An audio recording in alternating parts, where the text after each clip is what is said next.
entonces es la invasión española. En este caso en particular, la expansión española hacia América. A ver, vamos a ampliar imagen.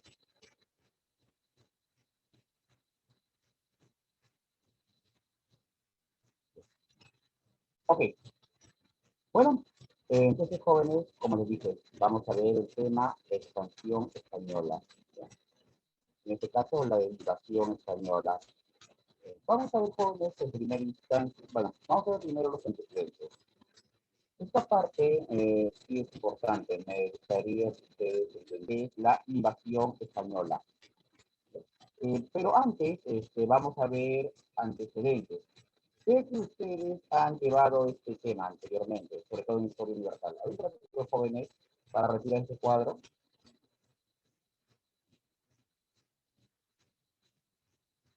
Ya. Muy bien, chicos. A ver, empecemos, jóvenes. Ya. 29 de mayo de 1453. Los jóvenes, estamos el 29 de mayo de 1453. A ver, chicos, ¿qué pasó ese día, jóvenes? ¿Recuerdan? A ver, chicos, ¿lo escuchan todos?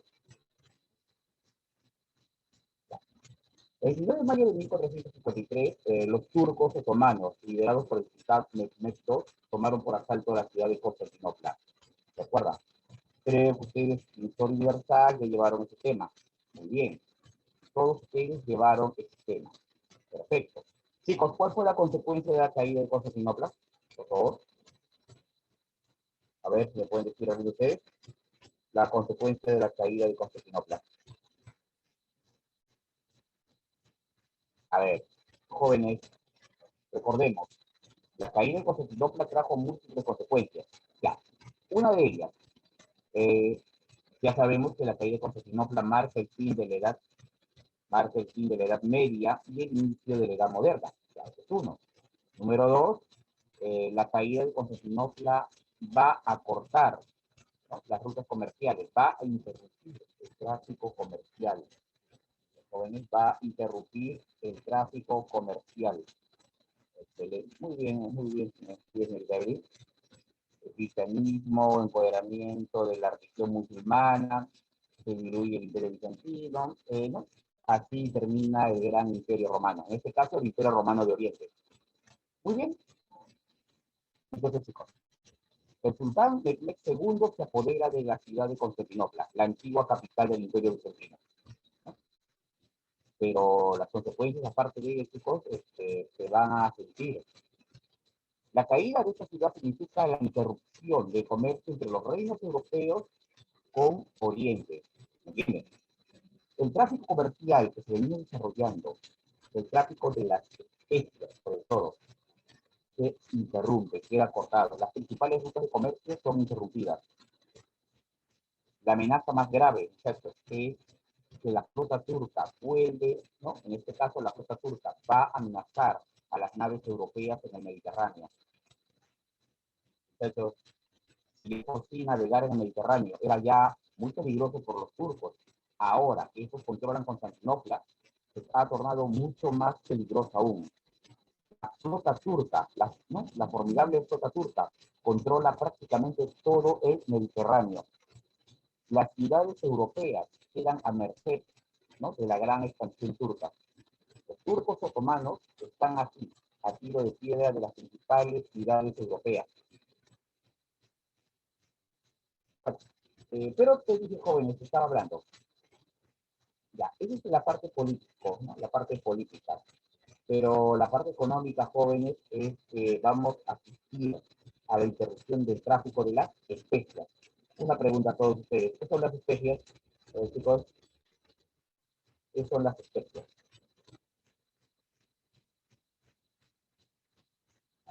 Bien.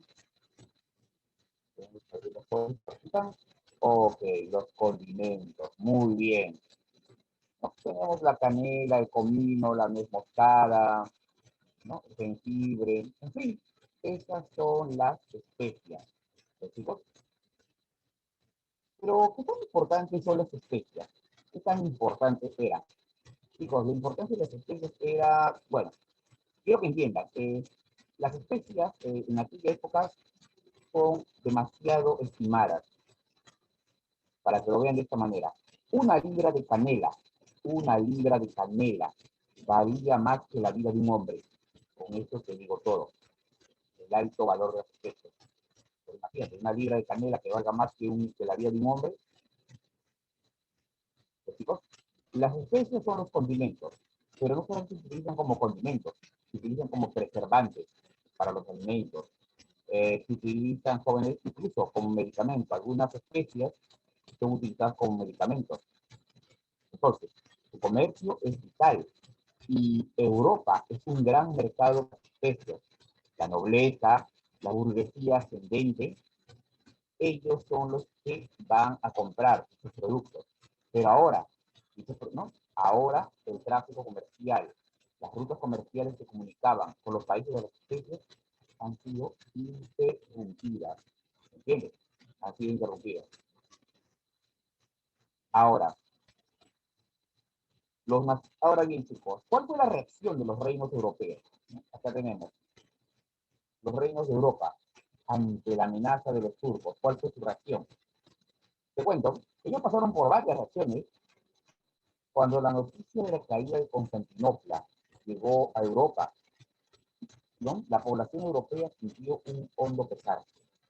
Entonces, los mayores temores circulaban. Las poblaciones de París, de Roma, ¿no? De Viena, de Rouen, de Orleans, ¿no? Ya sentían que los turcos estaban tocando sus puertas. Ya las poblaciones se sentían ya desanimadas. Muchos consideraban que ese era el fin del cristianismo. E incluso pronto se escucharon algunas voces. La Iglesia Católica, en aquella época, comenzó a convocar una nueva cruzada, ¿no? La idea de la cruzada se hacía fuerte, marchar hacia las tierras de Oriente, marchar ¿no? Contra los turcos, recuperar Constantinopla. Esa fue una primera idea. Y para ser justos, no podríamos culpar a los europeos de la época, que se sintieran amenazados. Pero el problema es que no están en condiciones de hacerlo. Chicos, estamos a mediados del siglo XV. Europa no está en condiciones de lanzar una cruzada, no está en condiciones de organizar una expedición. ¿Entiendes? ¿Te acuerdas una de las razones una de las razones por la cual no podían? Mira, te cuento, Europa estaba saliendo de los efectos de la peste negra. Chicos, los europeos salían de los efectos de la peste negra, salían de los efectos de la peste. Sus poblaciones estaban recién en proceso de recuperación, sus reinos estaban empezando a consolidarse. Europa todavía no estaba en condiciones. Así que solo quedaba una salida, buscar rutas alternativas, buscar una nueva ruta que los llevase hacia la India, hacia China. Esa era la única salida. Y es lo que vamos a ver.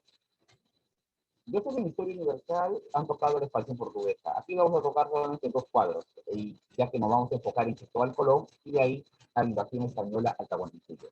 A ver, vamos a ver, antecedentes a la expansión europea. Un antecedente, chicos, los asentamientos vikingos en América. ¿Sí? Creo que ya para nadie no es ningún secreto que los vikingos llegaron a América antes que Colón, ¿cierto? Todos ustedes ya de una u otra manera tienen ese conocimiento. Ya hay investigaciones, restos arqueológicos, bueno, con una gran cantidad de documentales, o sea, que hay. ¿Sí o no, chicos? La llegada de los vikingos a América. 500 años antes de Colón, Eric el Rojo partió desde Islandia y descubre la isla de Groenlandia, la cual va a colonizar. ¿Qué te parece? El célebre vikingo Eric el Rojo descubre la Groenlandia. Bueno, aquí tenemos, muchachos, la ruta de los vikingos. Esta es la ruta de los vikingos. Mira, Y estos jóvenes llegar a América por el norte no es tan difícil, Profe, o sea, no es tan difícil. Dígame. profe, disculpe, no se escucha muy bien y hay un sonido, como una interferencia, como si se estuviera imprimiendo algo. A ver, ya, a ver. Ahora yo jóvenes voy a tratar de realizar esto un segundito.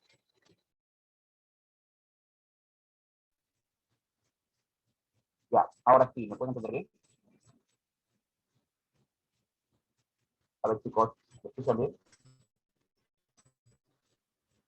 Puede ser los auriculares, profe. A ver, desconéctelo y conéctelo de nuevo. Sí. Ok, ok. Voy a ver, ya. Ahora sí, chicos, voy a perdón, se corte. Si se corta, bueno, vuelvo a entrar, ¿no?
Bien, como les estaba diciendo, jóvenes, si ustedes se percatan, navegar desde Europa hacia América ¿no? Por el norte no es del todo descabellado. De hecho, la distancia de isla a isla, por ejemplo, de Islandia, Groenlandia, y luego a la isla de Baffin, y finalmente a lo que es América del Norte, es, al menos a primera vista, aparentemente sencillo. Claro, si dejamos de lado que el mar es las tempestades que se dan en el mar, las tormentas, el frío, pero bueno, eran vikingos. Los vikingos estaban acostumbrados a este tipo de peripecias, así que no habría mucho problema con ellos.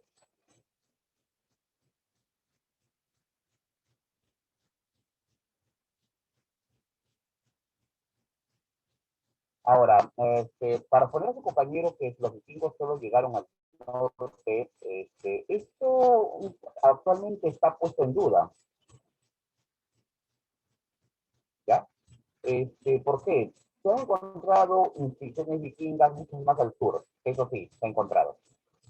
Ya en Canadá, en lo que es América del Norte, pero bueno, vamos a ver, chicos. Leif Erikson se estableció en Vinland, la tierra del vino. Hoy en día se cree que ese lugar es Terranova, Canadá. El problema, chicos, la discusión aquí, jóvenes, es por qué los vikingos abandonaron la colonia. Esa es la discusión. ¿A qué se debió que ellos abandonasen el lugar? Bueno, hay una serie de teorías. Los cambios en el clima, el ataque de los indígenas. Lo del clima es también increíble, ya que jóvenes, al inicio del primer milenio se produjo, ¿no? Una pequeña oleada, una pequeña glaciación. Las temperaturas se fueron descendiendo aún más, lo cual va a motivar pérdidas de las cosechas y posteriores migraciones. Pero también no olvidemos a los indios. Los indios de América del Norte, jóvenes, se van a enfrentar a los vikingos. Según las leyendas, no tanto de los indígenas como la saga de los vikingos, hablan de su enfrentamiento entre los pueblos. Y bueno, jóvenes, ¿cómo se habrá producido estos enfrentamientos? Bueno, la historia un poquito desafíosa. ¿Ya? A ver, chicos, como les estaba diciendo, imaginemos cómo habrá sido este enfrentamiento entre los vikingos, y los pueblos indígenas de América del Norte. La historia aquí un poco, jóvenes, un poco que ha quedado envuelta en leyendas. Solo tenemos las sagas contadas por los vikingos y bueno, algunas leyendas de los indígenas. Sabemos que los indígenas de América del Norte no se impresionaron demasiado con los ingleses, eso sí lo sabemos.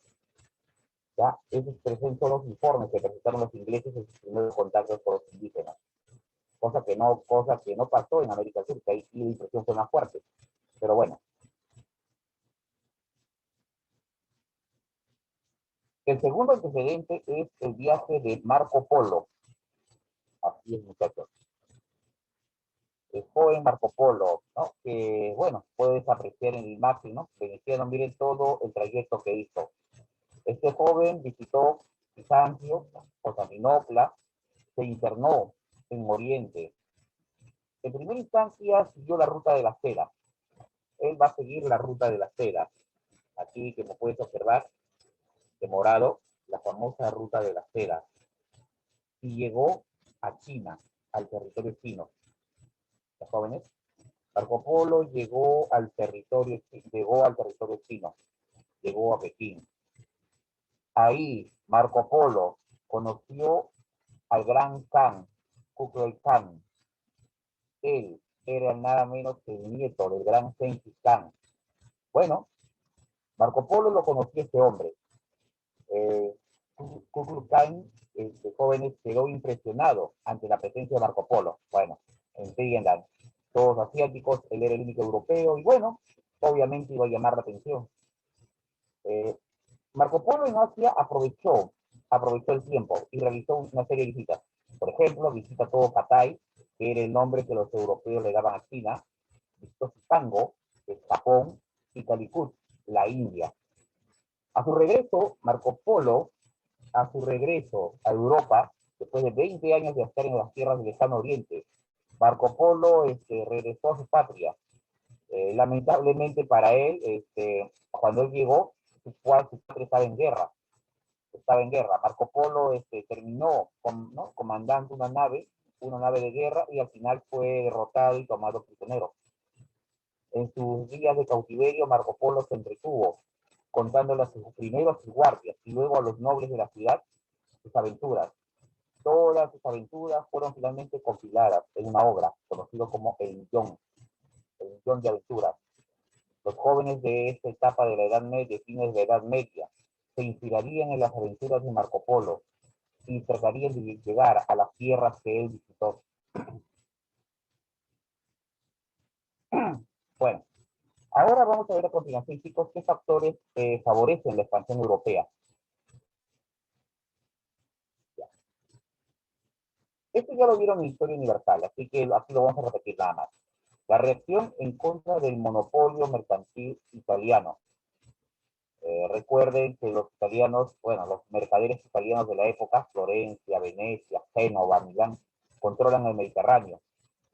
Este monopolio de los mercaderes italianos jóvenes va a provocar que el precio de las especias llegue hasta las nubes, como te dije. Una libra de canela valía lo mismo que la vida de un hombre. Los turcos eran otro problema. Los turcos no solamente son una amenaza para el comercio, amenazan Europa. Chicos, lo que pasa es que los turcos se habían fanatizado y no querían negociar con los cristianos, cosa que no pasaba con los árabes, que sí eran más razonables, podían negociar con ellos. Los turcos no, se habían fanatizado en el Islam, cosa curiosa, ¿no? Y bueno, el creciente saber geográfico, la Escuela Naval de Zagreb, se reunió a los mejores cartógrafos de la época. Pero la gran pregunta, chicos, ¿qué es lo que realmente motivó la expansión? Sobre todo la de los españoles. ¿Qué buscaban principalmente? Aparte de las especies, claro está. A ver, chicos, ¿qué crees que buscaban más los españoles? Sobre eso. ¿Qué fue lo primero que siguió Hernán Cortés y Francisco Pizarro a los líderes indígenas? ¿Qué fue lo primero que ellos siguieron? A ver, vamos a ver. Bien, muchachos, el bimetal, el oro. Se dice que Hernán Cortés le dijo a Moctezuma: nosotros, refiriéndose a los españoles y a todos los europeos, tenemos una enfermedad que solo se puede curar con el oro. Bueno, en cierto modo tenía razón. Los indígenas tenían otro concepto de riqueza, pero el oro no estaba en su concepto de riqueza. Y bueno, los europeos sí. Porque jóvenes, había un gran problema económico en Europa. Este problema, chicos, era muy molesto, incómodo. Sucede que cuando los europeos viajaban, sucede que cuando los europeos comercializaban con Asia, ellos pagaban con oro, pero los asiáticos no compraban. ¿Entiendes el problema, no? Los asiáticos, desde China, la India, sobre todo China, compraba, no compraban nada, solo vendían. Vendían las especies, pero no compraban nada. Esto significa que las monedas de oro terminaban siempre viajando a Asia, al lejano oriente. Tú te preguntas, profesor, pero si todas las monedas iban de Europa, ¿cómo la Europa medieval se abastecía de monedas de oro? Bueno, habían todavía minas de oro y plata que quedaban, pero la producción ya era muy escasa.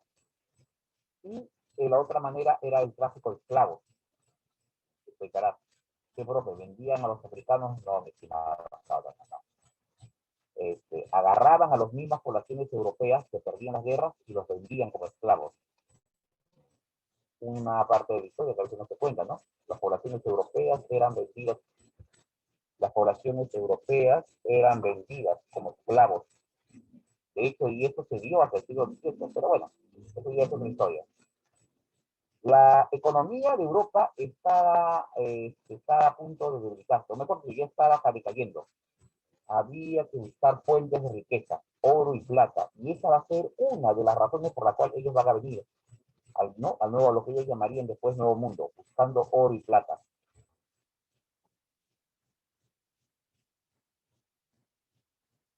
progresos en la navegación. Muchachos, nuevos inventos. Muchos de ellos traídos de China. La brújula, traída de China.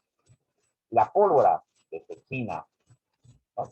La pólvora permitió la elaboración de las armas de fuego. ¿No? Aquí tenemos algunas. Esta es la bombarda, ¿no? Las culebrinas de mano, artillería. Y las nuevas embarcaciones, la carabela y la nao. ¿No? La nao es una nave más grande que la carabela. Es 2 o 3 veces más grande que la carabela. De hecho, Cristóbal Colón vino con 2 carabelas y una nao. A veces eso que nos cuentan de niños, no, que eran 3 carabelas, no es de todo cierto, eran 2 carabelas y una nao. Pero bueno, sigamos. Acá tenemos 2 aparatitos. La brújula y el astrolabio. Este último, el astrolabio, sirve para medir la altura de las estrellas. En este caso, la altura de la estrella polar. Chicos, tú sabes que cuando llegas al Polo Norte, la estrella más brillante es la estrella polar. Mientras más te alejes de la estrella polar, se va formando un ángulo desde tu punto de vista hacia la estrella. Es decir, cuando te alejes demasiado y desaparezca la estrella polar de tu vista, ya estás en otro hemisferio. Y eso lo podías medir con el astrolabio. Con el astrolabio sabías qué tan al norte o qué tan al sur estaba. En el norte, la estrella polar del norte. En el sur, la cruz del sur. Eran las 2 constelaciones que servían como guía a los marineros de la época.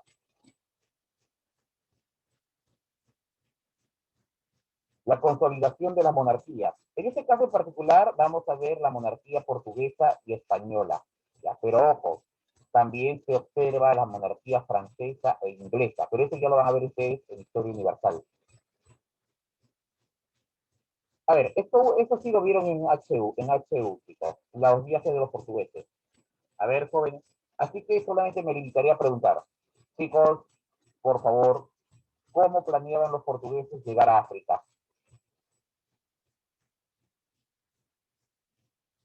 A ver, ¿quién me dice? A ver, chicos, mirando el mapa nomás. ¿Cómo planeaban llegar los portugueses a la India? Perdón, a la India. Muy gracioso, por barco. La ruta, muchachos, la ruta. Bordear el continente africano. Mira, Portugal fue uno de los primeros reinos europeos en consolidarse. A esto se le llama la ventaja ibérica, ya que por su posición geográfica tienen acceso al Mediterráneo y al Atlántico. Desde la península ibérica, Portugal, Castilla, Aragón, tienen acceso tanto al Océano Atlántico como al Mar Mediterráneo. Chicos, este es el proyecto portugués.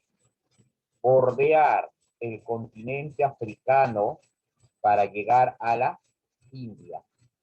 Ya jóvenes, este es el proyecto de los portugueses. Bordear África para llegar a la India. Y bueno, recordamos a este personaje, Enrique el Navegante, príncipe portugués que fundó la Escuela Naval de Sagres, ¿no? Apoyó y participó en la exploración y conquista de las costas occidentales de África.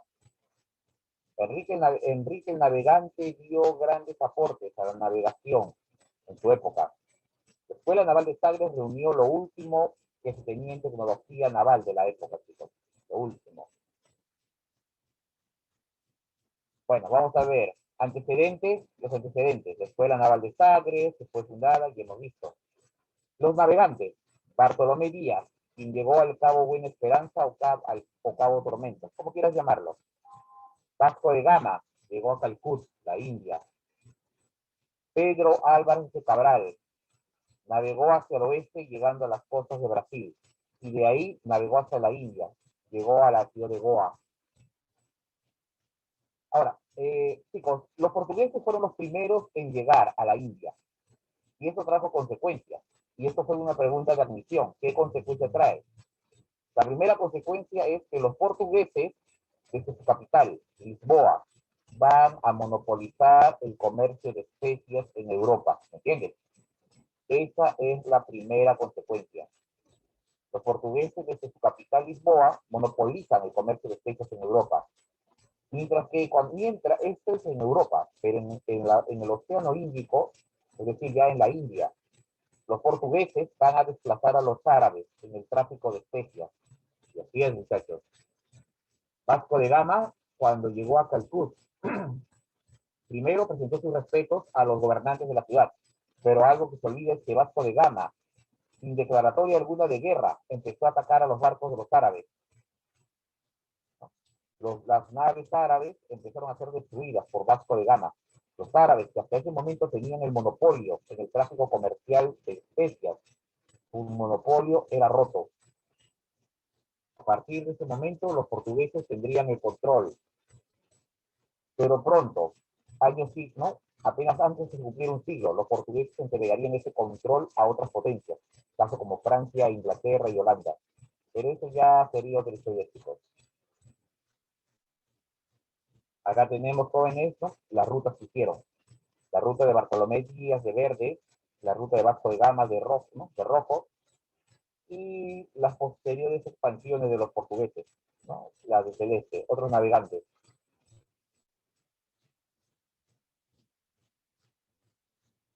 Ahora, jóvenes, vamos a ver la expansión española, motivo por el cual estamos aquí. Ya hemos visto todos los antecedentes. Ahora veremos cómo hicieron los españoles. ¿No? A ver. Para que los españoles se pudiesen convertir, ¿no? Lograsen empezar su proceso, tuvieron que pasar por una serie de fases. Lo primero que tuvieron que hacer fue la reconquista, chicos, la reconquista española, enfrentarse a los sarracenos, vencer a los árabes. Mira, tú sabes que recuerdas que la invasión árabe a España, pues bien, durante 8 siglos, cristianos y musulmanes combatieron en la península ibérica, durante 8 siglos. Para finales del siglo XV, lo único que quedaba de la presencia musulmana en España, el último reducto musulmán en España, era este.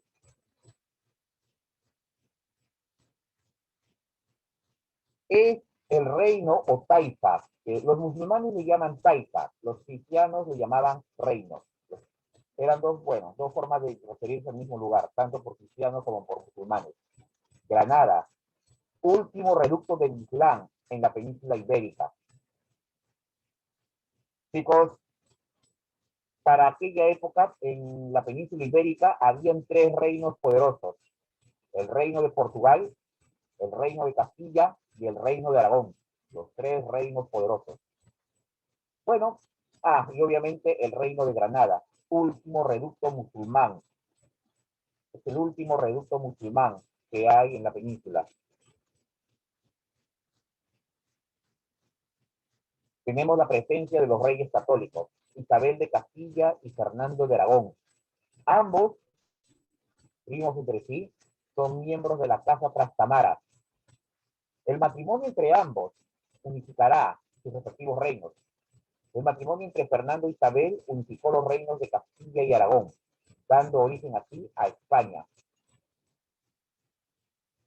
Ahora, los reyes católicos iniciaron una guerra, ¿no? contra el reino de Granada. Por los documentos que han llegado hasta el día de hoy, joven, sabemos que Boabdil, el chico, último rey de Granada, no quería combatir. Es más, él ya había prometido, cuando antes de ser rey, cuando solamente era un aspirante al trono de su reino, había prometido ya a los reyes católicos, les había prometido que entregaría el reino de Granada y se convertiría en súbdito de los reyes católicos, con la condición de que él y su pueblo se mantuviesen en España. Condición que los reyes católicos en primera instancia habían aceptado. Pero, chicos, eso no pasó. Al final se encantó en guerra. Cuando Boabdil el Chico asumió el trono, una facción, bueno, más de la mitad de su población, pertenecía al grupo nazarí, un grupo radical en aquella época. Y bueno, ellos se negaron, declararon que la única manera de negociar con los cristianos era en el campo de batalla. Y bueno, comprenderás que eso no era muy prudente en la época, sobre todo lidiar con Fernando de Aragón. Estamos en el año de 1491. Aquel año, jóvenes, la guerra entre los reyes católicos y Guadil estaba en un punto alto, en su momento más álgido.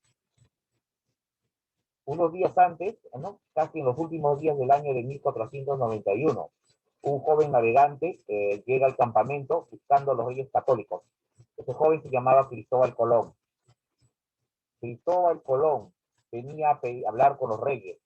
Los reyes católicos le informaron que lo atenderían una vez que cayera la ciudad de Granada. La ciudad de Granada cayó el 1 de enero de 1492. Aquel día, la ciudad de Granada fue tomada por asalto por los reyes católicos. La ciudad se rindió. Boabdil prefirió rendir la ciudad antes de que las cosas llegaran, ¿no?, a mayores. En esta escena, en este cuadro, es un óleo donde se, ¿no?, narra la rendición del rey Boabdil ante los reyes católicos.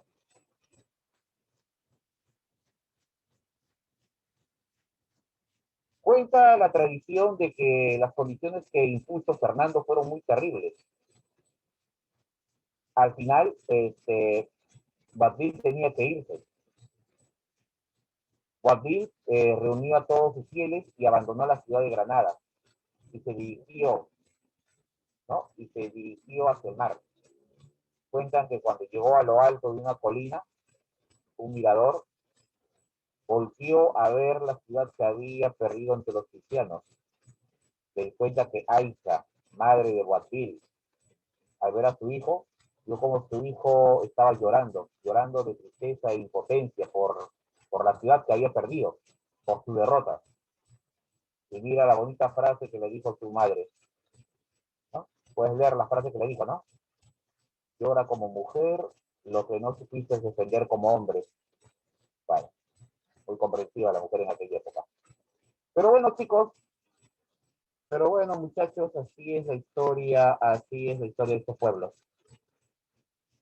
Entienden, chicos, estamos terminando la Edad Media, estamos entrando a la Edad Moderna. Era una época en que los pueblos, los gobernantes no podían permitirse debilidad alguna.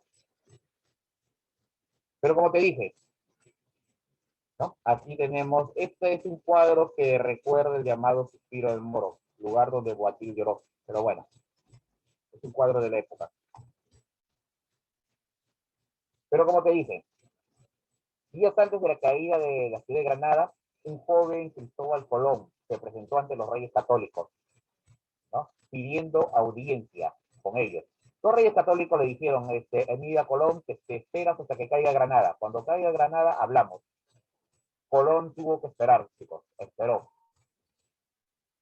Antes que, ojo, para Cristóbal Colón, los reyes católicos eran algo así como el último lugar, eran los últimos que iba a buscar. Se había paseado por varias cortes en Europa buscando apoyo. Él tenía un proyecto, el proyecto colombino. Su proyecto era navegar hacia el oeste para llegar a la India. Cristóbal Colón tenía la noción que, dada que la Tierra era una esfera, sus naves podrían navegar hacia el oeste y lograr arribar a la parte oriental de la India. Ese era el plan de Colón. Colón había presentado su proyecto en las distintas cortes de Europa, pero en todas las cortes le habían dicho no lo aceptaban su proyecto. Finalmente, Cristóbal Colón se presentó ante los reyes católicos y ahí Colón presentó su proyecto. La reina Isabel y Fernando accedieron a enviarlo con los sabios de Salamanca. Los sabios de Salamanca, jóvenes, estudiaron el proyecto de Colón. ¿Y tú qué dices? ¿Aprobaron o rechazaron su proyecto?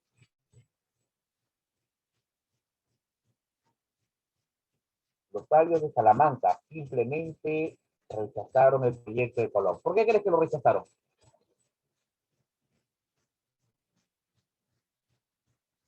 A veces, jóvenes, nosotros tenemos la creencia de que la gente en aquella época pensaba que la Tierra era plana.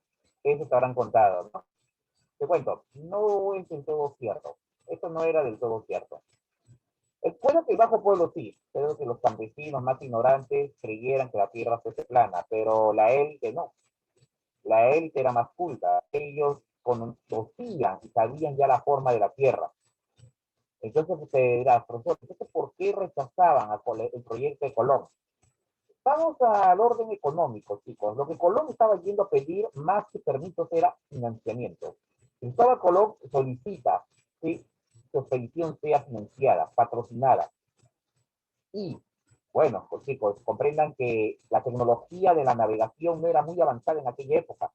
Recién estaban probando las nuevas naves, las carabelas, y estas eran naves nuevas. Así que imagina el costo. Ahora imagina la tripulación. Chicos, sinceramente, ¿tú crees que va a haber tripulantes que van a querer lanzarse a los desconocidos?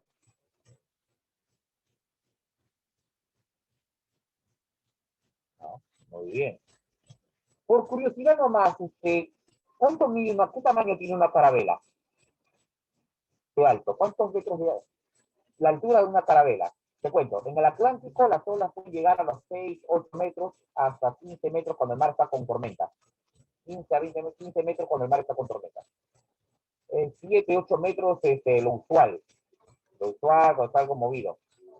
3 metros cuando el mar del Atlántico está calmado. Te pregunto, ¿qué tamaño crees que tenía una carabela? La altura de una carabela. Si alguna vez te preguntas la altura de una carabela, te vas a impresionar. 20 metros de altura, muchachos. Piso y medio. Sale a la puerta de tu casa, mira, un piso del primer piso hasta la mitad del segundo piso. Nada más, piso y medio. Esos son algo de 5 metros. Algo de 5 metros. Y eso, así es, ese era el tamaño, la altura de la carabela. Y de largo solamente tendría ¿cuánto? Unos 15, 20 metros, 15 a 20 metros de largo en el mejor de los casos, por unos 4 o 5 metros de ancho.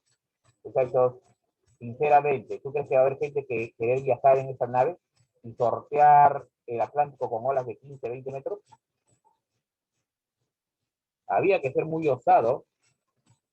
La carabela es una embarcación, jóvenes. La carabela es un tipo de embarcación que Cristóbal Colón llevaría. Acá tenemos, esta es una carabela. ¿Los chicos? Bueno, más que todo es una nave, No son muy grandes, por si acaso, no son naves grandes, son naves pequeñas.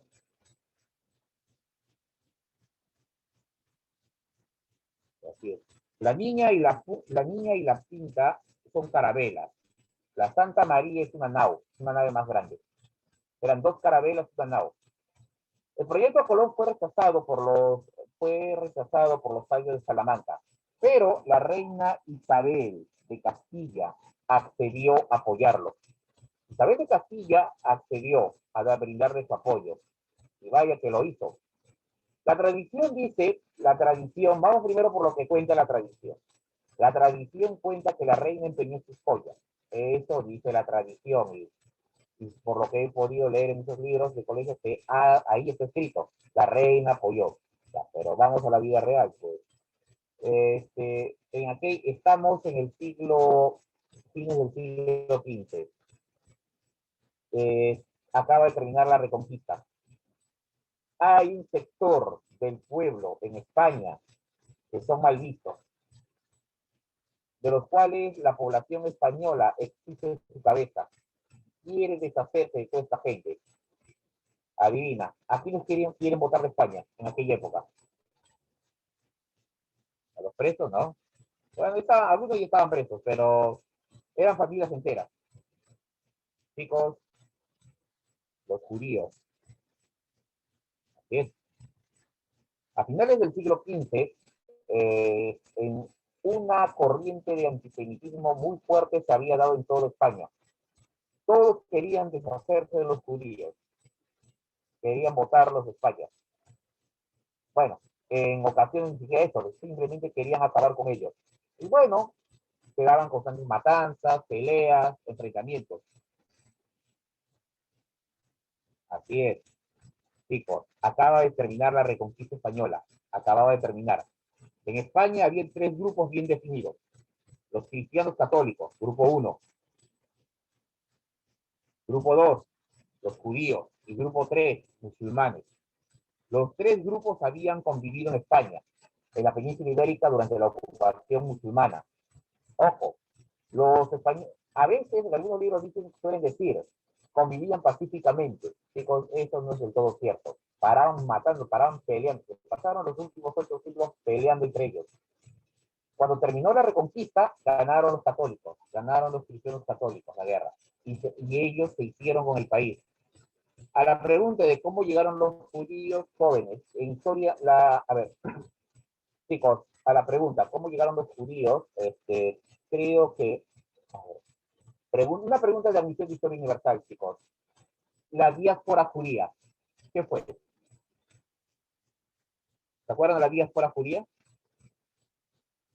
El emperador, durante el reinado del emperador Flavio Vespasiano, la ciudad de Jerusalén fue destruida.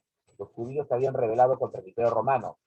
Tito, hijo del emperador Vespasiano y años después emperador, ordenó la expulsión de los judíos de toda la región de Judea, Samaria y Palestina. ¿Ya? Judea, Samaria y Galilea. Ordenó que sean los judíos expulsados. Los judíos fueron expulsados de sus tierras y terminaron vagando por todo el territorio del Imperio Romano, fuera de él. Pues bien, los judíos jóvenes habían llegado, desde hacía mucho, a España, a España, Francia, Alemania.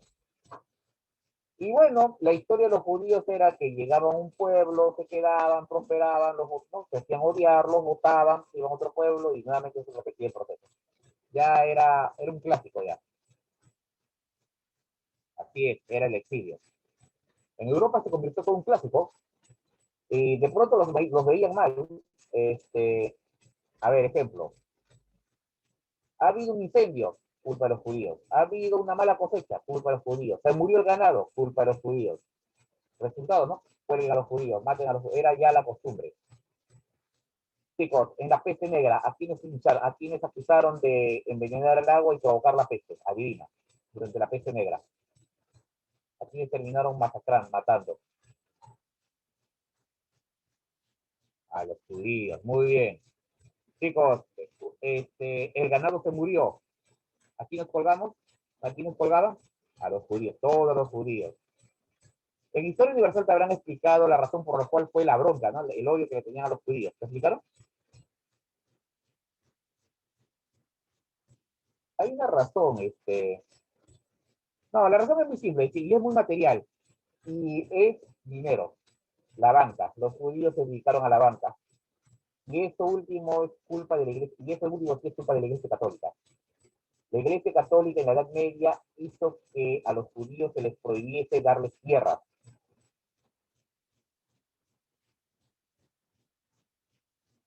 ¿No? Sí, por favor, en Europa era una tradición odiar a los judíos. Era toda una tradición. Lo de Hitler fue solo un episodio más. Eso fue solo un episodio más. Ya, lo de Europa era más terrible. Ya, chicos, te cuento rápidamente. Los judíos se hicieron banqueros. ¿Por qué? Se les prohibió a los judíos tener tierras. Y como no podías ser campesino, tenías que dedicarte a otra cosa. Si no puedes ser campesino, te tienes que dedicar. Si no puedes ser campesino, te tienes que dedicar a la artesanía. Y de ahí dedicarse al comercio y la banca, hay un paso. Los judíos se hicieron banqueros. Hasta el día de hoy, los principales bancos son dueños judíos, los principales bancos del mundo, hasta el día de hoy. ¿Está bien? Comprende, tú ya sabes cómo es esto, chicos. La gente le gusta que le presten dinero, pero no le gusta devolver. Simple. Esa era la razón. ¿Ya? Los judíos prohíben los... Hijo de los... Torres, los judíos cobran usura, uno. Y el Corán es el Islam. Es del Islam. El grupo religioso que también odia a los judíos. Bueno, actualmente, en el pasado dicen que no, pero bueno, la historia dice lo contrario. Ya. Entonces, chicos, el detalle fue ese. Bueno, pero como está, volvamos a Cristóbal Colón. Chicos, es una larga historia, no nos vamos a entretener, no sería profundizar demasiado con esto. El detalle es que la reina Isabel necesitaba apoyar a Colón. ¿Cómo lo hizo? Bueno, lo más sencillo. Chicos, 1492. Estaba en boga la presencia del inquisidor Torquemada. Torquemada, gran inquisidor de España. objetivo, deshacerse de los judíos. Los judíos, posición de los judíos en España en aquel momento, muchos de ellos eran personajes, miembros, ¿no? Muchos de ellos ya eran banqueros, consejeros reales, miembros de la burguesía, de la naciente burguesía, de la naciente España. Comprendes el choque de poder, ¿no? Por un lado, una naciente burguesía de ascendencia judía, y por otro lado, un Torquemada del Inquisidor que quiere deshacerse de ellos. Probablemente por primera vez en la historia, los judíos accedieron a jurar de su fe y convertirse en masa al catolicismo. Probablemente. ¿Ya? Probablemente sería la primera vez. Pero la Inquisición no estaba conforme. Y bueno, querían deshacerse de ellos. Sabemos que la reina Isabel le dio dinero a Colón. Bueno, chicos, el dinero salió de la banca. Adivina. Adivina. ¿Los banqueros que financiaron a Colón eran de origen? Volvemos al punto. Judíos. Muy bien. La reina Isabel los convenció. Así es, la banca judía, no los subestimes. La reina Isabel no puso en contacto, se financió. Si te preguntas si la reina Isabel devolvió el préstamo que le hicieron, al año siguiente votaron a los judíos de España. Los votaron a todos de España al año siguiente. Y listo. Sí, esto es la... Sí, los votaron a todos de España al año siguiente. Es una manera para no devolver el préstamo, ¿no? Ya más o menos se entiende de dónde vienen. Recuerda, fuimos colonizados por España, ya entiendes esas malas costumbres de dónde vienen. Sí, ya entienden de dónde vienen esas malas costumbres que a veces tenemos los peruanos. Pero bueno, sigamos. Ya chicos. Cristóbal Colón finalmente se va a suscribir la capitulación de Santa Fe. Esta es la capitulación de Santa Fe. A ver, recapitulemos. Para llegar a la capitulación de Santa Fe, recapitulemos. Chicos, Cristóbal Colón tuvo que esperar la caída de Granada ante los Reyes Católicos. O sea, desde 1491, Cristóbal Colón estaba detrás de los Reyes Católicos. La ciudad de Granada cayó. Días después, Colón tuvo una audiencia entre los Reyes Católicos. Los Reyes Católicos lo derivan con la Junta de Salamanca, con los sabios de Salamanca, lo van a derivar. Estos señores rechazan el proyecto. Lo que realmente le rechazan es el financiamiento. No vamos a financiar un viaje de Colón, es muy costoso. La reina Isabel de Castilla accede a financiarlo. Se apoya en la banca judía de la época y lo apoya. Ante esta situación, jóvenes, como estamos hablando de negocios, va a correr mucho dinero, se va a tener que suscribir un documento. Ese documento se le conoce como la capitulación de Santa Fe. ¿Entiendes? A Cristóbal Colón se le concede en esta capitulación los títulos de almirante, virrey y gobernador de todas las tierras que él descubra. ¿Qué te parece? Todas las tierras que Cristóbal Colón descubra serán gobernadas por Colón. Las rutas comerciales que Colón abra serán surcadas por el almirante Cristóbal Colón. Obviamente también es virrey, es decir, representante del rey en las nuevas tierras. El derecho al 10% de todas las riquezas y mercancías obtenidas en la empresa. Cristóbal Colón tiene el derecho de apoderarse del 10% de toda riqueza. ¿Qué te parece, joven? El 10%. Y lo más importante, y esto lo metió en problemas, y esto fue lo que lo metió en problemas y dio pretexto para que lo sacase de cargo. La autoridad para mediar en todo problema que se originase en cuestiones de riqueza en las tierras descubiertas. Estos jóvenes, estos chicos, va a ser usado después por los reyes católicos para retirarlo del cargo y anular la segunda cláusula de la capitulación de Toledo. ¿Los chicos? No era. ¿Los chicos? No fue 50-50. Cristóbal Colón está obligado a contribuir con el 12% de los gastos de la expedición. ¿Ya? Está obligado. Y esto lo metió en problemas. Y esto fue lo que lo metió en problemas. Y dio pretexto para que lo sacase de cargo. La autoridad para mediar en todo problema que se originase en cuestiones de riqueza en las tierras descubiertas. Estos jóvenes, estos chicos, va a ser usado después por los reyes católicos para retirarlo del cargo y anular la segunda cláusula de la capitulación de Toledo. Cristóbal Colón está obligado a contribuir con el 12% de los gastos de la expedición. ¿Ya? Está obligado. muchachos, no sé si me han entendido. Les acabo de decir hace unos minutos, la reina Isabel persuadió a los banqueros judíos de que le diesen un préstamo a Colón, le abonasen con los gastos de la expedición, ¿no? Los banqueros judíos abonaron con los gastos de la expedición. Y al año siguiente, la reina los votó a todos de España. Listo. Y eso le hizo a los banqueros, si eso le hicieron a los banqueros, pregunta, ¿tú crees que iban a respetar el trato que hicieron con Colón? Colón es un solo hombre. Así es. Chicos, eso se llama, entiendes ahora cómo funciona la política, ¿no? Esa era la política de España, la política española. Muy bien, chicos. Digamos.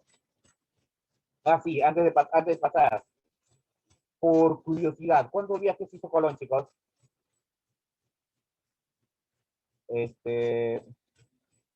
No, 4. Pizarro hizo 3. Aquí sí quiero que tengan en cuenta, chicos. Pizarro hizo 3 viajes, Colón hizo 4. Ya he visto que muchos cometen ese error. Cristóbal Colón hizo 4 viajes. 4, recuerda ese número, 4 viajes. Francisco Pizarro realizó 3. ¿Ya? Este es el error que muchas veces es el error que a veces podemos cometer.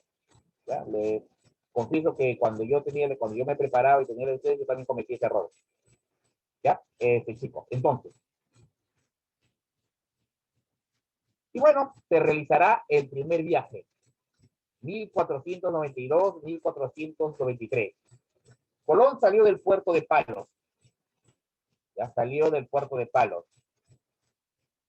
El 12 de octubre de 1492, el 12 de octubre de 1492, el vigía, Diego de Triana gritó tierra, tierra. Luego de un viaje de casi 3 meses, no sé, un viaje de 3 meses, donde hubo de todo, discusiones, motines, peleas para dar media vuelta. Colón engañó a la tripulación haciéndoles creer que habían navegado poco, ¿no? Chicos, fue un viaje así, un viaje no al filo de la navaja, como se diría. Y eso me recuerda, chicos, ¿de dónde sacó Cristóbal Colón la tripulación? ¿De dónde sacó la tripulación? Los tripulantes de las naves. De los banqueros, pues, no, bueno, está bien, vamos a ver, vamos a seguir.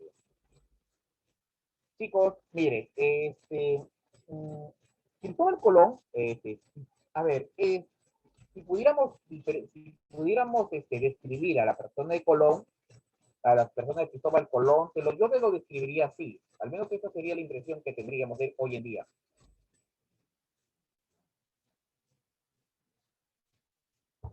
A ver, chicos, a ver, una pregunta muy simple. ¿Han notado ustedes que entre sus compañeros, tanto varones como señoritas, ¿no? Entre sus amigos, amigas, han notado que algunos de ellos son capaces de, no sé, agarrar una moto a más de 200 kilómetros por hora, por así decirlo, e irse por todo evitamiento, a toda velocidad? ¿Han notado eso? ¿Algunos de ustedes tienen esa capacidad de hacerlo? Otros simplemente se suben al parapente sin casco y se lanzan gritando. ¿Han notado esos chicos que hay? Entre hombres y mujeres, eso. Muy bien. Excelente. Pero manejando. Muy bien, Torres. Si usted hace eso, si ustedes están escépticos, es que pertenecen a la gente de que acompañó a Colón. Chicos, ¿se han dado cuenta? Y si no me han entendido, la carabela era una nave pequeña. Apenas tenía piso y medio de alto y tenía que enfrentar olas de 15 metros, olas de más de 15 metros de alto. ¿Ya? Si alguna vez has visto a un surfista, ¿no? En una ola, imagínate la carabela así, moviéndose en medio de las olas. Chicos, había que ser muy osado para hacer eso. Y Cristóbal Colón pertenece a ese grupo de gente. En una carabela entran a lo sumo 40, máximo 50, no más. ¿Ya, chicos? 40 a 50 tripulantes, no más. ¿Ya? No más entran en una carabela. Nota, no todos tienen ese gusto por la adrenalina que ustedes dicen, no todos. Colón era uno de ellos. Era lo suficientemente osado para hacerlo, pero también lo suficientemente cuerdo como para obedecer las órdenes de los reyes, que le decían que tenía que ir, investigar, abrir rutas. Muy bien. Ya su compañera Pedro dice que se apuntaba con Colón. Créame, señorita, en el caso de hubo chicas en los viajes, en los primeros viajes, pero no fue nada agradable para ellas. Estaban en contra de su voluntad. Por lo general eran mujeres esclavas. Los varones también. Y los varones, la mitad de ellos libres, la otra mitad no. La otra mitad de los varones, que la mitad eran voluntarios, la otra mitad gente sacada de las prisiones. Bueno, no tenían nada que perder, les esperaba la horca. Chicos, eran aventureros en aquella época. Bueno, Cristóbal Colón en su primer viaje tuvo que enfrentar todo. Llegó a la isla de Guananí, San Salvador, Cuba, que bautizó con su nombre original era Juana, Santo Domingo, es la Española, esos fueron los nombres que le puso. A la isla de Guananí le llamó San Salvador, Juana, la isla de Cuba, la isla de la Española, Santo Domingo. En la isla de la Española, Cristóbal Colón perdió su mejor nave, la Santa María. Perdió la Santa María. Con los restos de la Santa María, Cristóbal Colón construyó el fortín La Navidad, o Natividad. ¿Entiendes? Con lo que tanto que la Santa María se había hundido. Así es. Solo encontraron islas, todavía islas. Dejó 40 soldados al mando de un tal Arana, lo dejó. 40 soldados. Nota, todos eran judíos los que quedaron. Ya en España está en vigencia la prohibición de los judíos. Y bueno, los dejó ahí. Y bueno, así es, los nativos de ahí se deshicieron de ellos. No sabemos exactamente qué pasó, no sabemos. Ya, acá tenemos el primer viaje, chicos.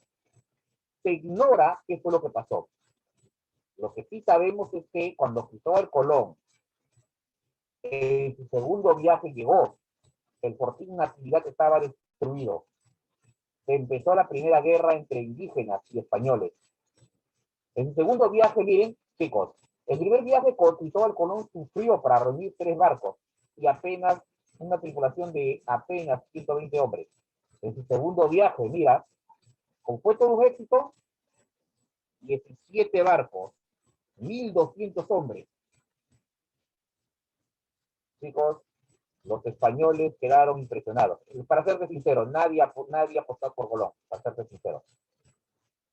Nadie pensó que Colón regresaría. Hemos de ser justos en aquella época. Cristóbal Colón llegó a la isla de Dominica, Guadalupe, Antigua y Puerto Rico. En diciembre de aquel año fundó la ciudad de Isabela, en la isla de la Española. La Isabela es la primera ciudad ¿no? occidental europea en América. Cristóbal Colón exploró la costa sur de Cuba, llegó a Jamaica y descubrió, pero ojo, no se lo dijo a nadie, descubrió la zona de Cumaná, eso es Venezuela. Llegó a lo que hoy en día es la costa de Venezuela. Ahí vio la desembocadura del río Orinoco. Hasta ese momento, Cristóbal Colón venía informando que había llegado a la India, a Asia. Eso es lo que Cristóbal Colón le informaba. Y decía que había llegado a las islas, a islas aledañas a la India. Eso es lo que Cristóbal Colón paraba informando. Él no quería decir que no llegó a la India. Cristóbal Colón prometió llegar a la India, pero bueno, no llegó a la India, entonces, ¿qué le vamos a hacer? Cuando Cristóbal Colón llegó a la desembocadura del río Orinoco, Cristóbal Colón se percató que un río de tal magnitud tenía que ser parte de un continente, pero en adrede borró esa información de su informe, no quiso decírselo a nadie. Cuando regresó a Cádiz en el año 496, Colón seguía informando: señor, solo estoy buscando puras islas, solo he encontrado islas. No quería informar del continente que había encontrado. Acá tenemos el segundo viaje. Tercer viaje. Partió de Sanlúcar, ¿no? Y llegó a la isla de Trinidad. Pasó por las costas de Venezuela. Ya, aquí ya formalmente ya habla de tierra firme. Formalmente habla de tierra firme ya. Llegó a la península de Paria, le llamó, él pensó que era el paraíso terrenal. Imagínate, el clima tropical, los bosques. El 23 de agosto del año 1500, Cristóbal Colón va a deponer a Francisco de Bobadilla, ¿ya? ¿Ya, chicos? Hubo enfrentamiento, resistencia, o sea, al final Colón fue arrestado, mira. ¿Te acuerdas que a Colón le habían dado autoridad? Ese fue el error. Cristóbal Colón quiso hacer valer su autoridad. Obviamente no le hicieron caso. Lo arrestaron, ¿no? A los mismos que él trató de arrestar, lo arrestaron y lo devolvieron a España enmarrocado. Colón regresó a España enmarrocado. Claro, la reina Isabel lo liberó rápidamente, pero era el fin. Era el fin, muchachos. Los reyes católicos, léase la reina Isabel, se valería de este hecho para anular las concesiones que le había dado en la capitulación de Toledo. ¿Te acuerdas que en la capitulación de Santa Fe, a Cristóbal Colón se le otorgaba el 10% de todo lo que encontrase? Bueno, anulado. Colón ya no tenía derecho a nada. Así es. Así es eso. Las discusiones siempre fueron por riquezas, chicos. Siempre fueron por riquezas. Una pregunta nomás. ¿A Pizarro y Almagro le harían lo mismo? ¿El gobernante de España le haría lo mismo? ¿Hicieron lo mismo que a Colón? Chicos, una pregunta de admisión. Antecedente a la guerra civil entre los españoles, entre los pizarristas y almagristas, es la capitulación de Toledo. Ese es el antecedente. Chicos, cuando tú negocias con el Estado, con los gobernantes, hay que hacerlo, pero de manera muy meticulosa. Se pueden escapar. Solamente pregúntenle primero a Cristóbal Colón y después a Pizarro y Almagro y al propio Cortés. Mira cómo los escaparon. Bueno, lo cierto, chicos, es que ya Cristóbal Colón, a partir de su tercer viaje, pierde ya preponderancia. Ya. Ahorita vamos a responder esta pregunta. Cuarto viaje. Este es el último viaje. Año 1502. Solo 4 navíos y 150 hombres. Objetivo de Colón: llegar a las islas de las Especias, que está en las Molucas, Asia. Chicos, Cristóbal Colón no quería admitirlo, pero estaba ante un continente. Su viaje fue mal, chicos. Su viaje terminó mal, terminó encallando.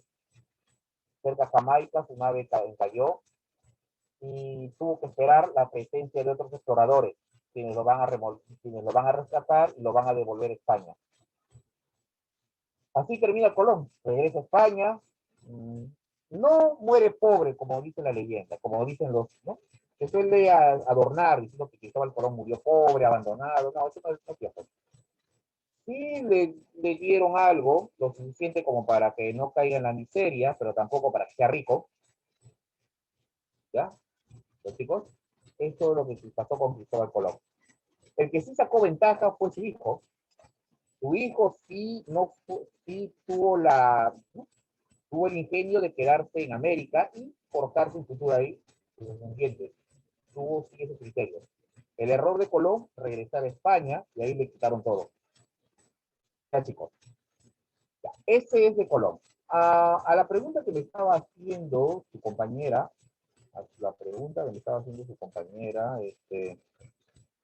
chicos, quiero que entiendan esto. Cristóbal Colón, ¿qué es lo que él estaba buscando realmente? ¿Permiso o recurso? ¿Qué es lo que busca realmente?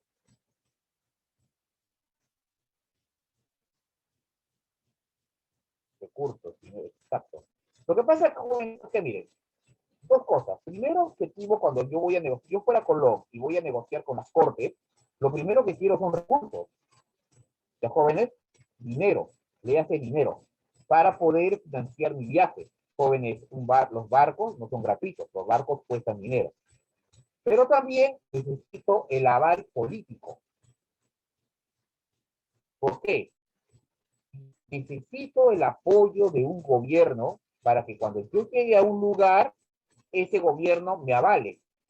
Por ejemplo, Cristóbal Colón hubiera tenido el apoyo de banqueros, pero de ningún estado, solo de los banqueros, un ejemplo, solamente digamos un ejemplo más, de los banqueros de las burguesías italianas, que no eran países, simplemente banqueros, y llegaba a América.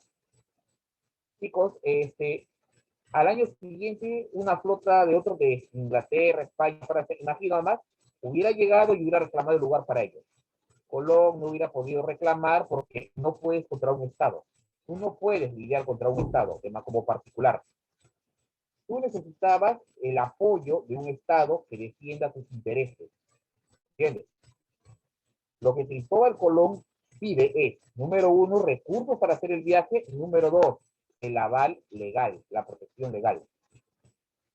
La protección de un Estado. Y la consiguió en España. Ahora, y eso me lleva justamente al problema. Los gobernantes estaban dispuestos a cumplir al 100% con todas las regalías o concesiones que le iban a dar al descubridor, por así decirlo. ¿Tú crees que querían cumplir con todo? No, no van a hacerlo. ¿Te das cuenta? No quieren hacerlo. ¿Bien? Muy bien, chicos, continuemos. Cuarto viaje. Ahora vamos a ver cómo le fue a los españoles. ¿Cómo le fue a los españoles? Ah, sí, Colón llevó espíritu.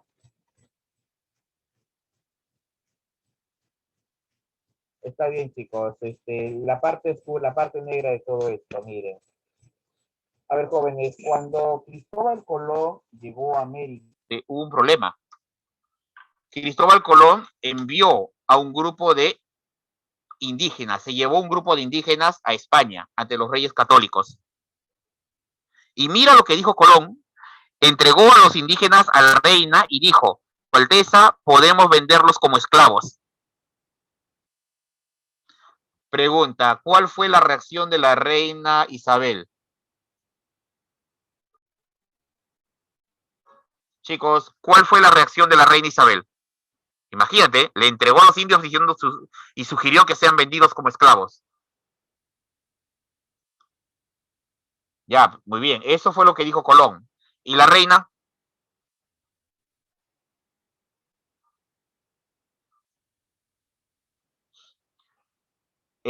Una pregunta. A ver, chicos, solo una pregunta por curiosidad. ¿A quiénes trataron realmente como esclavos? ¿A las poblaciones de África o a las poblaciones de América? Los españoles, ¿a quiénes trataron como esclavos? Realmente. Muy bien. Te cuento, es política de la corona española, negarse a esclavizar a los indígenas. ¿Me entiendes? Ellos no esclavizaron a los indígenas. Bueno, ojo, política de ellos. No sé si me dejo entender. El rey, o la reina en este caso, decía, los indios no son esclavos. Pero lo que pase en el camino, los subordinados lo que hagan, eso escapaba de su autoridad. ¿Entiendes? Eso escapaba. ¿Ya? Era común decir en aquella época, el rey en España, el virrey en Lima, pero aquí mando yo. ¿Entiendes? Era costumbre en aquella época. ¿Ya? Exacto. Que conste que que la corona española se negó a esclavizar indígenas, nos negamos y pusimos las leyes nuevas, las nuevas leyes de India, para que no, donde decíamos que los indios son súbditos de la corona española. Pero eso es en España. En América, esa es otra cosa. Pero mal que bien, la protección funcionó. Mal que bien. Eso sí, al menos hay que admitirlo. Mal que bien funcionó esa protección. ¿Ya? Funcionó en cierta medida. O sea, no es política de los españoles esclavizar y asesinar indígenas. No fue política de ellos. Bueno, la de los ingleses sí. Los ingleses sí tenían esa política. Los españoles no tenían esa política. Ojo, y hay razones prácticas para no hacer eso. Hay razones prácticas para no molestar, para no intentar asesinar en masa a los indígenas. Hay cuestiones muy prácticas. ¿Cuáles? Chicos, es muy simple. A ver, muchachos, a ver, te lo voy a poner de esta manera. Te lo voy a poner de esta manera. Es simple. Eso también, eso se explica. Chicos, es muy simple. A ver, eres un español, acabas de llegar al continente. Luego de un par de años de guerra, acabas de derrotar a los indígenas. Como premio, te entregan tierras y la población indígena es sometida a servidumbre, concepto medieval de la Edad Media. España es un estado feudal todavía, que tiene concesiones feudales. La población indígena es sometida a la servidumbre. ¿Ya? Una pregunta. Ahora que son tus sirvientes y esa es tierra tropical, un ejemplo, cultivas cacao, que tiene alto precio en Europa, ¿te conviene que los indios se te mueran? No te conviene. Es mano de obra. Es mano de obra. Y lo más importante, barata. Muchachos, bienvenidos al capitalismo. ¿No? Ese es el detalle, ¿entiendes? Ese es el detalle. Ahora, no niego que hubo europeos y españoles que sí quisieron deshacerse de los indígenas, eso no se va a negar, hay de todo. Para evitar excesos, por ejemplo, la Iglesia Católica funcionó ahí para evitar excesos. El Papa Alejandro VI, el célebre Rodrigo Borgia, o Alejandro, ¿no? El Papa Alejandro VI, emitió una bula donde declaraba que los indios eran hijos de Dios y que matarlos era un pecado. Chicos, el Papa Alejandro VI se puso a proteger a los indios y el tipo puso, por así decirlo, las bases de lo que hoy en día se conoce como derechos humanos. Nota, en Europa todos lo odian porque el tipo era el célebre Rodrigo Borgia, terrible, un hombre de lo peor, pero en América le dio derechos a los indios. No sé si notan esa contradicción, ¿no? No sé si notan esa contradicción. En Europa el tipo fue terrible, pero en América sí trató bien a los indígenas, o al menos lo quiso hacer.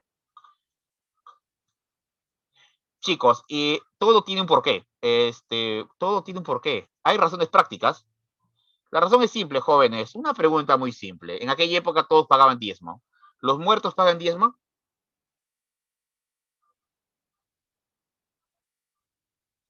No, bien. Muy bien, ¿ya entendiste el porqué?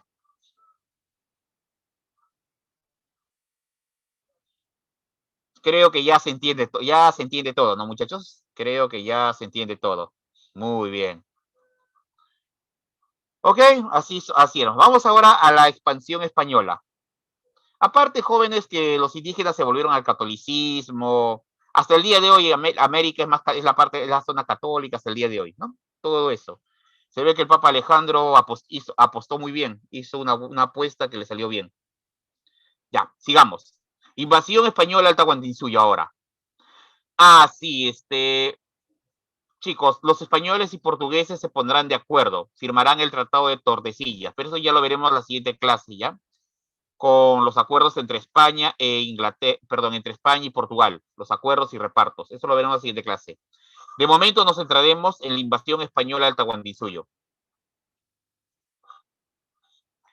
A ver, todo empieza, recuerden, con la llegada de Colón a América. 12 de octubre de 1492. Encuentro de dos mundos. Descubrimiento, encuentro, como quieras llamarlo. Algunos le llaman descubrimiento, otros le llaman encuentro de dos mundos, otros le llaman desencuentro. En fin, como quieras hacerlo, hubo de todo.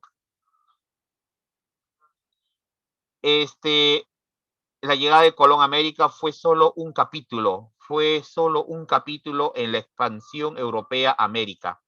¿Ya, chicos? Se inició a finales del siglo XV y, ¿no? Y acá se inicia el imperio colonial español en América. ¿Ya, jóvenes?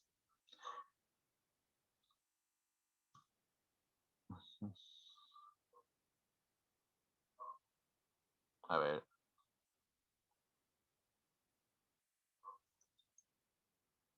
Ya. Ya. Entonces, jóvenes, aquí tenemos todo lo que está de rojo, jóvenes, fueron los territorios que España tenía. Aunque este mapa es ya de 1800, es todavía de 1800, pero mira, todo lo de rojo le pertenecía a España. ¿Qué te parece? La presencia española en el Nuevo Mundo. Los españoles, cuando llegaron a América, tuvieron que lidiar con los pueblos que habitaban el continente. Chicos, ¿y qué pueblos conocieron y conquistaron? Los caribes, acá los tenemos, los mayas, ¿no? Yo me imagino la impresión que habrán tenido los españoles con los mayas, ¿no? Solo imagínate estar ante ellos y su fama de sacrificar gente, su fama de hacer sacrificios humanos a cada instante. Los aztecas. Aquí tenemos Tenochtitlán, ¿no? Hoy en día, Ciudad de México. Y aquí tenemos la imagen de un guerrero, ¿no? De un guerrero azteca. Los chipchas de Colombia. Ellos son de Colombia, jóvenes. Ellos son de Colombia. Hasta aquí. ¿Quiénes son los más civilizados? Hasta acá. Hasta los chipchas. ¿Quiénes son los más civilizados?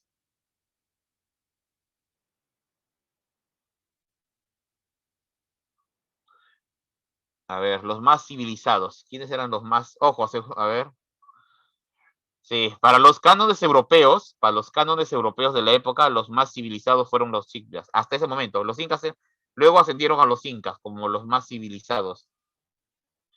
No, muchacho, ojo, los aztecas eran refinados, la élite azteca era bien refinada, bien culta, bien educada.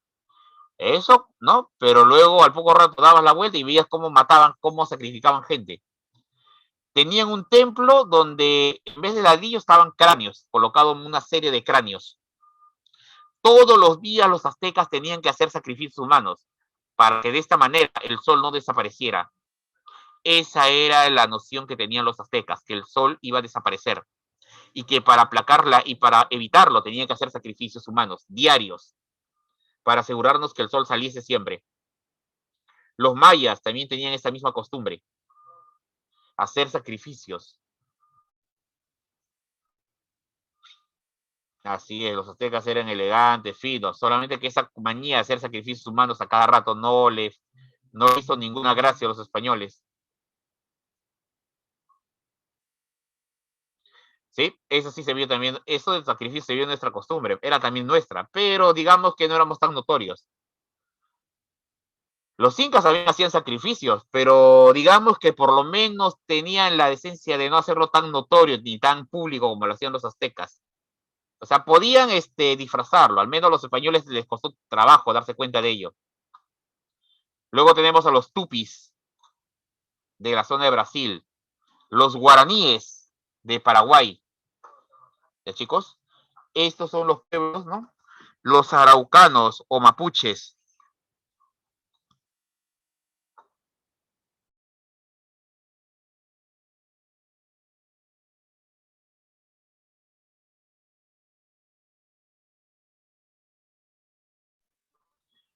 Aquí tenemos a los araucanos o mapuches, jóvenes.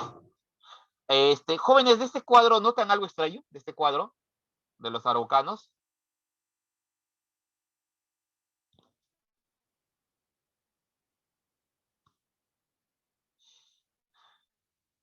Exacto, exacto. Nota, no es casual. Sí es cierto. Ellos llegaron a tener todo eso. Ah, sí, la respuesta es muy simple. Es muy sencilla. Quiero que vean esta imagen inferior. Adivina, ¿a quién se lo quitaron?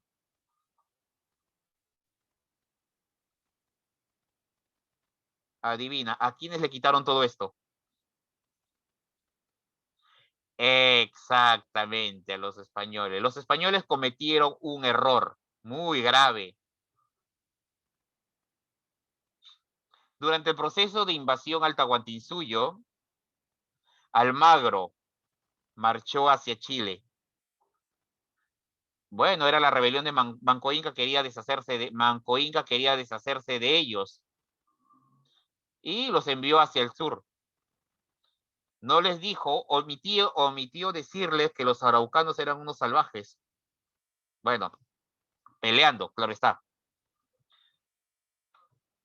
Lautaro, descendiente del gran Colo Colo. Colo Colo derrotó a los incas, por si acaso. Colo Colo venció a Huayna Cápac, perdón, a Tupac Yupanqui. Ya, así es. Pero ojo, a diferencia de los demás pueblos, los araucanos se percataron de lo valioso que eran los caballos y empezaron a criarlos. Y también se percataron de las armas, ¿no? Y bueno, también algunos españoles pactaron alianzas con algunas tribus. Y bueno, como estaban alejados, tuvieron que, los indios comenzaron a aprender de ellos. Y listo. Lo mismo se vio con los incas.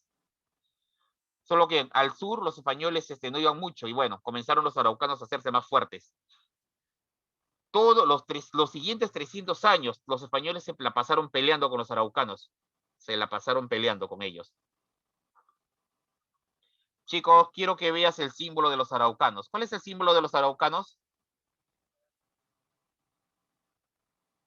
A ver, ¿cuál es el símbolo de los araucanos? A ver. Ajá. El símbolo, ¿cuál es el símbolo que está en la bandera de Chile?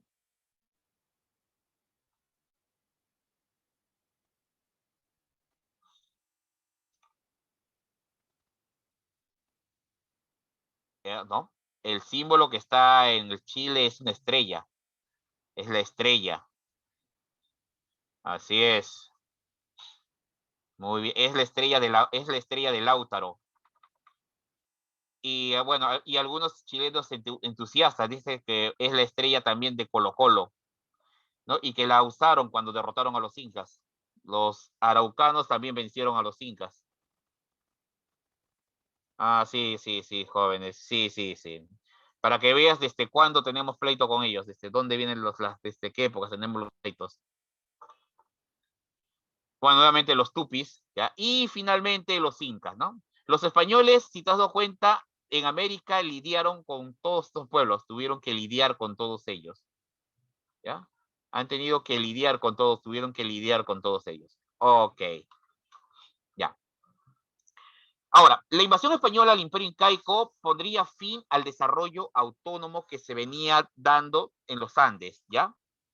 Y nos puso bajo el dominio español por los siguientes 3 siglos. Por los siguientes 3 siglos, muchachos, por los siguientes 3 siglos, estaríamos sometidos, por los siguientes 3 siglos, estaríamos sometidos al dominio hispano. Dicho dominio dejó una profunda huella en nuestra sociedad. ¿Sí o no, muchachos? Pregunta, ¿los españoles dejaron mucho aquí? ¿Tú qué dices? Hay un detalle curioso en el proceso de invasión española a nuestro territorio, muchachos. Alumnos, el detalle que aquí se ve es que, vamos a ver, a veces, tú has escuchado que a veces renegamos, ¿no? A veces renegamos, habrás escuchado sobre todo a los mayores, a los abuelos, renegando que los españoles nos conquistaron, ¿cierto? Reniegan que vinieron, ¿no? La pregunta aquí es, los españoles que llegaron aquí a la conquista, Pizarro y su gente.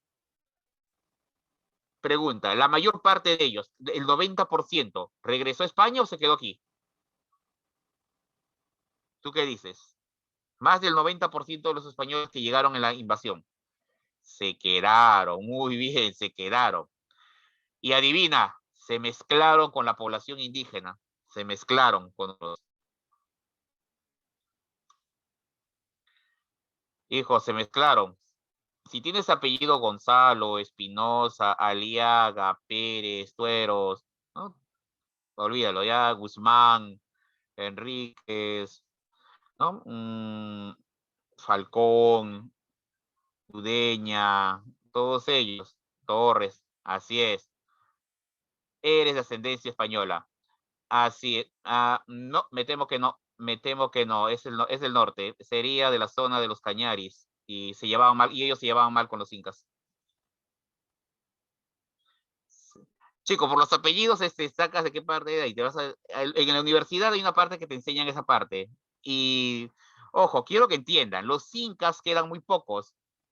Los incas son muy pocos. Los incas era una élite, una nobleza, la élite, la aristocracia. ¿Me entienden? Ellos eran la élite, la aristocracia. Y ellos también se mezclaron. Ojo, la élite incaica también se mezcló. Existe una regla, una regla. La élite solo se casa con la élite, el pueblo solo con el pueblo. ¿Comprenden?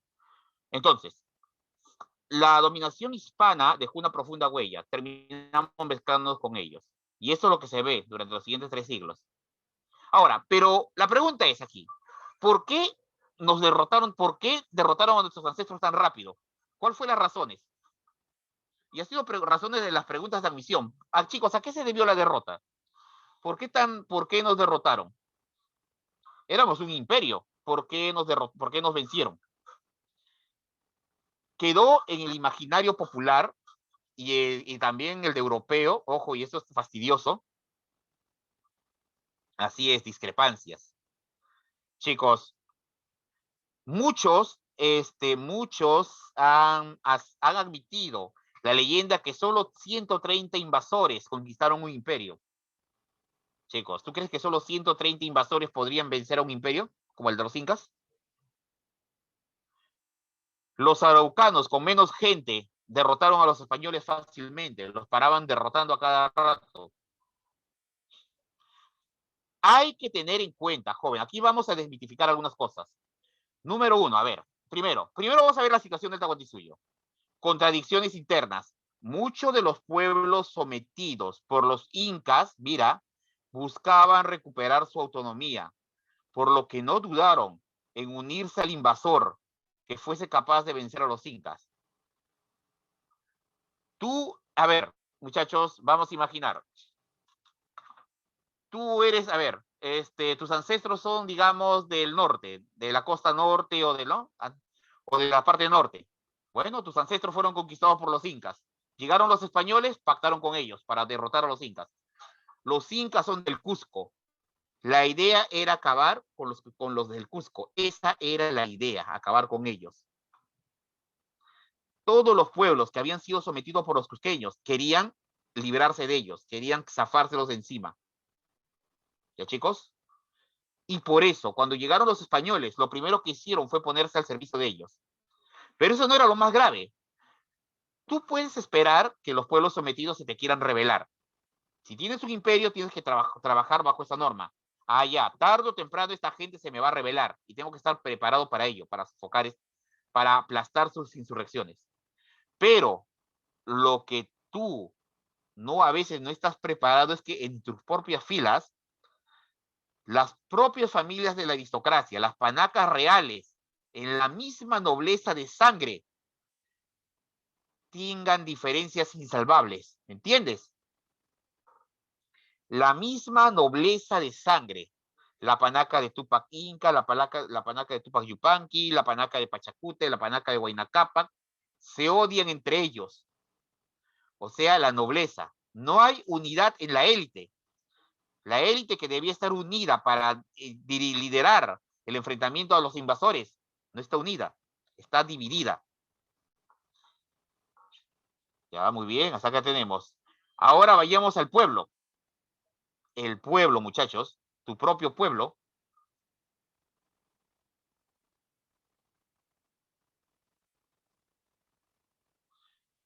Eso, mi estimado Gutiérrez, es una buena pregunta.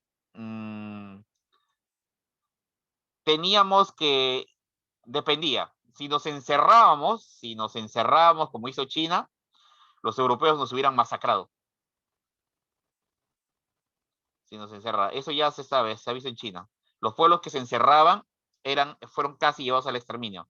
Si los chinos resistieron, era bueno, es China, no es más difícil acabar, es difícil acabar con ellos. Ya, descontento de la población. Chicos, miren, podemos entender que los pueblos que conquistamos quieran rebelarse contra nosotros. Eso se puede entender. Podemos entender que haya rivalidad entre las élites. Siempre la hay. Por más que queramos negarlo, lo hay. Pero esto, el propio pueblo, la propia población, el pueblo está cansado. El pueblo no quiere al imperio. Chicos, esto es debido a las exacciones, es decir, a todo lo que el imperio te saca. La élite inca abusa del propio pueblo a través de la mita, a través de la entrega de la cosecha y entrega de hijos e hijas al Estado. ¿Qué te parece? El propio pueblo está cansado. Imagínate que a cada rato vengan, imagínate que una vez al año te obliguen a trabajar 2 meses para el Estado gratis. Que en determinado momento de tu vida tengas que entregar a uno de tus hijas e hijas al Estado. Nunca los volverás a ver. O si los vuelves a ver, era normal, Garcilaso de la Vega escribía, los lugareños enviaban a una de sus hijas, a sus hijas.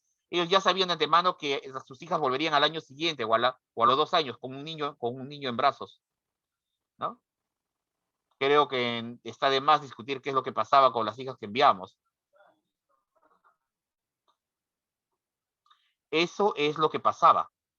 Y a eso agrégale el alto número de yanaconas y piñas. Estos son la servidumbre, los esclavos.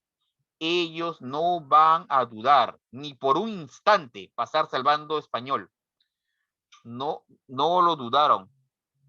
¿Ya? No dudaron ni por un instante. Ni bien vieron a los españoles, se unieron a ellos. Chicos, esa es la situación del Tahuantinsuyo. ¿Qué te parece? ¿Qué opinas? Terrible la situación, ¿no? Así es. Sí, muy bien. Pero ojo, los españoles trajeron su arma secreta. Chicos, les presento el arma secreta de los españoles. Así, con todos esos problemas, el imperio hubiera tenido fuerza. Es probable que el imperio hubiese tenido la fuerza suficiente como para mantener a raya a los españoles y aplastar toda posible insurrección. Pero no, los españoles trajeron su mejor arma, su arma secreta, la viruela y la gripe. Viruela y gripe. Más de la mitad de la población indígena cayó ante esta epidemia. Fue causante de la gran mortandad, muchachos. Mira, estos dibujos, en realidad los tomé prestado de los... estos dibujos son tomados prestados de los códices mayas, ¿ya? De los libros aztecas, perdón, de México. Así es. Chicos, entonces, a ver, la guerra civil entre Huáscar y Atahualpa. Pizarro tuvo la suerte de llegar, ¿ya? Pizarro tuvo la suerte de llegar justo cuando estaban saliendo de la guerra civil y todavía habían odios entre ellos. La guerra civil que enfrentó.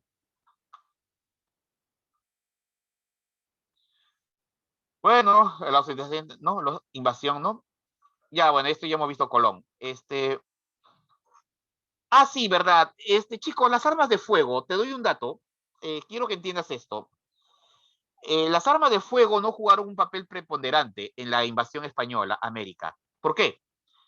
Los españoles tenían armas de fuego, el arcabuz, Pero te cuento, la arcabuz tenía un alcance de 50 metros, nada más. Demoraba en cargar cerca de 1 minuto a 2 minutos en cargar el arcabuz. Y se prendía con una mecha que tenías que estar seguro de que tenía que estar siempre encendida, porque si con la lluvia se apagaba, ya fue. Y lo peor de todo, era imprecisa. La bala nunca iba en línea recta, iba a todos lados menos en línea recta. La arcabuz, una pésima arma. La culebrina, otra arma de fuego, un pequeño cañón, ¿ya? Un pequeño cañón, también tenía los mismos efectos. Pero tú dirás, profesor, entonces las armas de fuego no fueron responsables de la caída del imperio, ¿no? De la derrota inca. No, no fueron las armas de fuego. La superioridad militar europea de los españoles se basaba en su equipo. Recuerda, ese equipo de fines de la Edad Media, la armadura de acero. Aunque la armadura de acero también tuvo pronto contras, una de las contras de la armadura de acero española era que no había ningún arma, bueno, no había, casi todas las armas indígenas no podían perforar la armadura de los españoles, casi todas. El garrote sí podía hacerlo. El garrote, que era un mazo con clavos de bronce, ese sí podía perforar o aplastar la armadura y el casco. Pero para ello el indio tenía que acercarse demasiado. Las demás armas eran inservibles. Esa era la ventaja. Contra, en muchas ocasiones tenían que pelear en la selva, en las zonas amazónicas, en los bosques tropicales, lugar donde una armadura por la lluvia era incómodo y podía incluso hasta enfermar al dueño.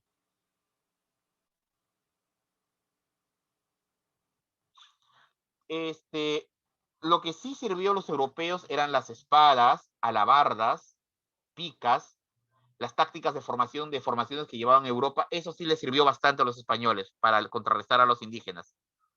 ¿Ya? No olvidemos su gran cantidad, miles de aliados que socorrieron a los españoles y los miles de aliados que tuvieron. ¿Ya? Estas son las primeras posesiones españolas en América. Esto se llama, jóvenes, tierra firme. Castilla del Oro y Nueva Andalucía. Son las primeras posesiones españolas en América. Aquí tenemos a Hernán Cortés, ¿no? El conquistador del Imperio Azteca. Los mayas se enfrentaron a los españoles, siendo vencidos los primeros.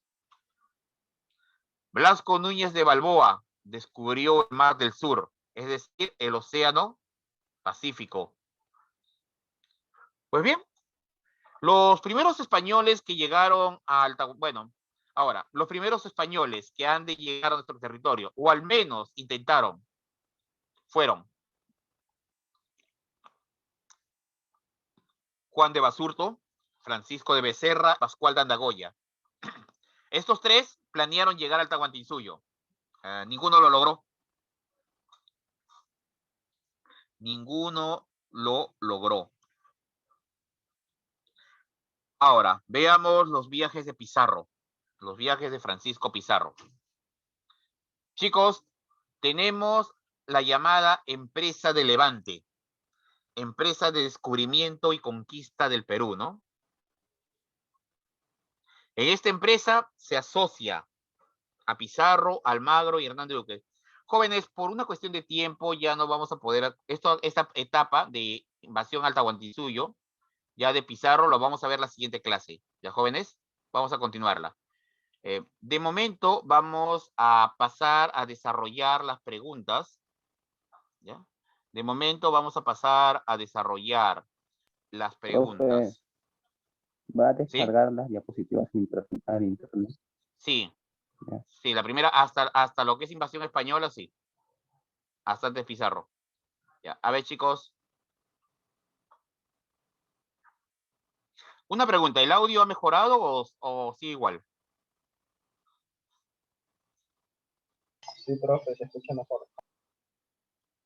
Sí, hice su recomendación, joven. Aunque la PC se apagó, pero bueno. Ok, ya, chicos. A ver. Vamos a ver las preguntas, jóvenes. Un favor, chicos. Vamos a ver algunas preguntas, ¿ya? Rápidamente. Rápidamente. Voy a tratar, hay que resolverlos rápido. Ya. A ver, ordenar cronológicamente los siguientes hechos. A ver, los siguientes hechos. A ver, jóvenes. Cronología. Santa Fe, derrota de Boabdil, matrimonio de los Reyes Católicos. 3, 2, 1. La letra B. ¿No? La letra B. No, hijo, primero se casaron los Reyes Católicos, luego derrotaron a Boabdil y después, solo después, firmaron la capitulación de Santa Fe, solo después. ¿Ya? La letra B. Número dos, culminada la reconquista española, llegándose a la recuperación de Granada, la monarquía española firmó el documento llamado para autorizar el viaje a la India. Esa era la idea original, ir a la India. Muy bien, letra A, excelente, perfecto. Perfecto, perfecto, Mel. Ok. Ah, muy bien, perfecto, Valencia, ok. Sigamos. Del análisis de la siguiente imagen, hacia otro, ¿no? Del espectro de la expansión europea hacia otros continentes. A ver, indique a qué viaje corresponde. Bueno, esto es fácil, chicos. ¿Lo vieron en el mapa? Sí, pues primer viaje de Colón, ¿no? Pues usamos el mapa. El primer viaje de Colón. La segunda expedición encabezada por Colón, alto financiamiento, a diferencia de la primera, en ella se estableció la primera ciudad española en América. Esto sí, chicos, fue irónico, ¿no? Te expliqué muy bien, te expliqué cómo en el primer viaje apenas no confiaban en Colón, ¿no? La verdad, por lo que he investigado y ahí se ha leído, muy pocos confiaban de que Colón regresaría, ¿no? Al menos los más optimistas decían, bueno, regresará con una nave o dos, ¿no? Luego de perder la mitad de la tripulación. Eso se llamaba tener fe en aquella época. Pero bueno. La empresa de Levante, firmada en Panamá, los principales, ¿no? Los socios iniciales de la conquista, ¿no? ¿No? La función de cada uno. Entre ellos tenemos a Diego de Almagro. Esto lo vamos a ver en la siguiente clase, ¿ya, chicos? Pero te adelanto la respuesta. Realizó requerimiento, no. Capitanía del viaje, financió, no. A. Se encargaba de la logística. Ya, chicos. Dejamos de compartir. Voy a convertir todo a PDF y se lo voy a enviar a la tutora. Ya, chicos, y con eso tenemos, hasta aquí tenemos las clases, ¿ya, chicos? Disculpen por lo del audio, ya, jóvenes, pidiendo disculpas por lo del audio, voy a mejorar esto, voy a ver lo del audio, voy a ver qué pasó con la computadora, ya, chicos, hasta luego, nos vemos en la siguiente clase, ya, chicos, cuídense, con gusto, nos vemos.